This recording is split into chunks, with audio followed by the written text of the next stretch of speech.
সংবিধান মানে তো তারেক রহমানকে তো 17 বছর বাইরে রাখা হয় নাই। যদি সংবিধানই থাকতো তাহলে আমাদের হোম মিনিস্টারকে তো আগরতলা থাকতে হতো না আর কি, নাকি থাকতে হতো। এবং যতদিন পর্যন্ত জুলাই আন্দোলন না হয়েছে ততদিন পর্যন্ত তারেক রহমান এবং সালাউদ্দিন সাহেব তো দেশে আসতে পারেননি। সংবিধান যাই কিছু বলেন, সংবিধানের জনগণই তো আসলে সকল সার্বভৌমত্ব ক্ষমতার মালিক আর কি। তারা তো ভোট দিলেন। সংবিধান মানে তো আসলে জুলাই আন্দোলন হয় নাই। সংবিধান মানে তো আসলে 71-এর মুক্তিযুদ্ধ হয় নাই। এই গণভোটের অধ্যাদেশ বাতিল করার যে তারা প্রস্তাব নিয়ে এসছেন, অলরেডি আমাদের কাছে সেটা আছে, সেটা আমরা বলেছি আর কি। এটা আসলে খুব একটা অদ্ভুত একটি ব্যাপার যে আমরা সকলে মিলে ঐক্যমত্য কমিশনে আমরা অংশগ্রহণ করলাম। আমি নিজে ছিলাম, শিশির ছিল, আমরা দীর্ঘদিন সেখানে ডিসকাশন করলাম। আর দুষ্ট লোকেরা বলে যে আমরা ভালো ভালো খাইলাম আর কি। এখন যদি আমরা কিছুই না করি তাহলে দুষ্ট লোকের কথাটাই তো আসলে এস্টাবলিশ হয়ে যাবে যে আমরা গেলাম, খাইলাম, কিছু করলাম না। তো কাজে আমরা সেটা বলেছি যে আমরা শুধু ডিসকাসই করিনি, আমরা নোট অফ ডিসেন্ট দিয়েছি, আবার আমরা একমত হয়েছি। এবং আপনারা চিন্তা করে দেখেন যে বাংলাদেশের ইতিহাসে right from the Pakistan up to this days কোনো একটি সময়ে পলিটিক্যাল পার্টিগুলো এত বড় বিষয়ে এবং অনেক বেশি বিষয়ে ঐক্যমত হয়নি। আমি আশা করি আপনারা একমত হবেন। This is a very unique feature of our political history.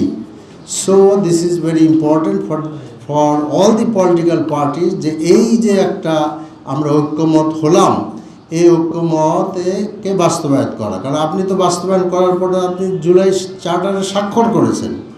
তো এতগুলো জাতি দেখলো আর কি, পুরা জাতি দেখলো, ইন্টারন্যাশনাল অর্গানাইজেশনগুলো সেখানে ছিল, দেশ বিদেশে সমস্ত জায়গায় আমরা এটা দেখলাম প্রচার হতে।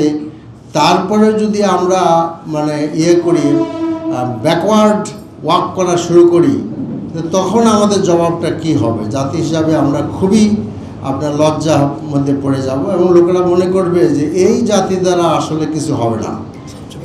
সাংবাদিকরা সবচেয়ে বড় সাংবাদিক, এবং আপনারা তো এটা সবচেয়ে বড় সাক্ষী।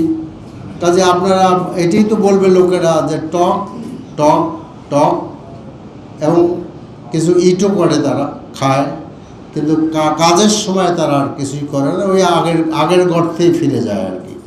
কাজে জাতি যেন আগের গর্তে ফিরে যেতে না পারে সেই প্রত্যাশায় আমাদের থাকবে, এবং তার সবচেয়ে বড় দায়িত্ব সরকারি দলের। আমরা তো ওপেনলি বলছি যে আমরা এর সাথে আছি, সংসদের ভিতরে বলেছি, বাইরে বলেছি, আবারও বলবো, এবং এখনও আশাবাদী হতে চাই যে আমরা যেন জুলাইয়ের সাথে আপনার এসেন্সের সাথে, জাতির আকাঙ্ক্ষার সাথে আমরা যেন বিশ্বাসঘাতকতা না করি। কারণ মনে রাখতে হবে 69% অ্যাবাউট লোকেরা ভোট দিচ্ছে হায়ের পক্ষে।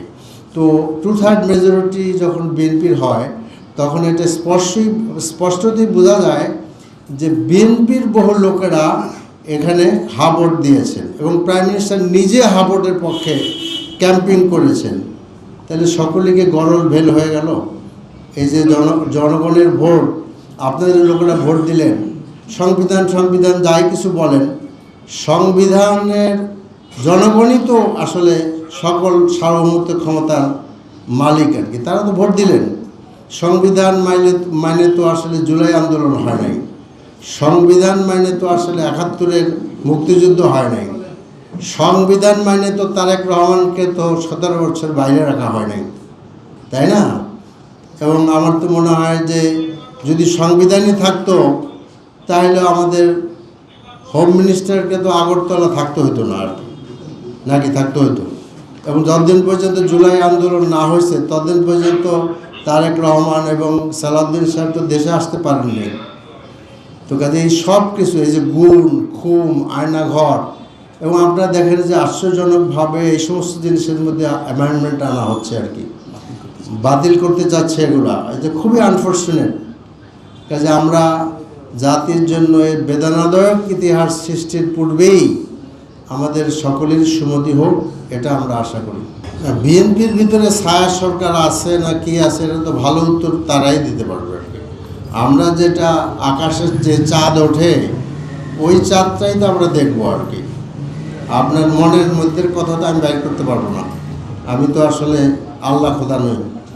আমরা দেখবো যে পার্লামেন্টে কি হচ্ছে, আমরা দেখবো আপনারা বাইরে কি বলছেন, কাজে ভিতরের কথা টাইনে বাইর করার দায়িত্ব আমার না, এটা কোনো প্রয়োজনই নাই। হুইচ দ্যাট ইজ এক্সিবিটেড আপনার in the broad daylight, that is the fact. Other কিছু খোঁজার আমাদের কোনো প্রয়োজন নেই। তারা তাদের আগের পজিশন থেকে সরে আসছে, এটা এবং clear। এটা যে বোঝা যাচ্ছে যে তারা লক্ষণই দেখা যাচ্ছে যে তারা আগের পজিশন থেকে সরে আসতেছে। আপনি দেখেন এটা কিন্তু পার্লামেন্টের আগেই হয়েছে, পার্লামেন্ট বসার আগেই হয়েছে। 21শে ফেব্রুয়ারিতে আপনারা দেখেন যে সেখানে একটা দোয়ার ইন্ট্রোডিউস করা হয়েছে। আমরা অ্যাপ্রিসিয়েট করি, ভালো, দোয়া করা উচিত। কাজে মুসলিম আমরা মনে করি সকলের জন্য দোয়া করা উচিত, কিন্তু সেই দোয়ার ঘোষণায় জুলাই যোদ্ধাদের দোয়ার কথা বলা হলো না। খেয়াল আছে আপনাদের? খেয়াল নাই নিশ্চয়ই, এখানে অনেকেই ছিলেন, সেখানে বলা হয়নি।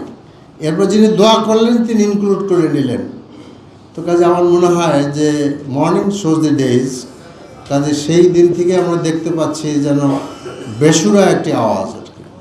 তা আমরা আসলে সঠিক সুরেই আওয়াজ তোলার জন্য আহ্বান জানাতে যাচ্ছি।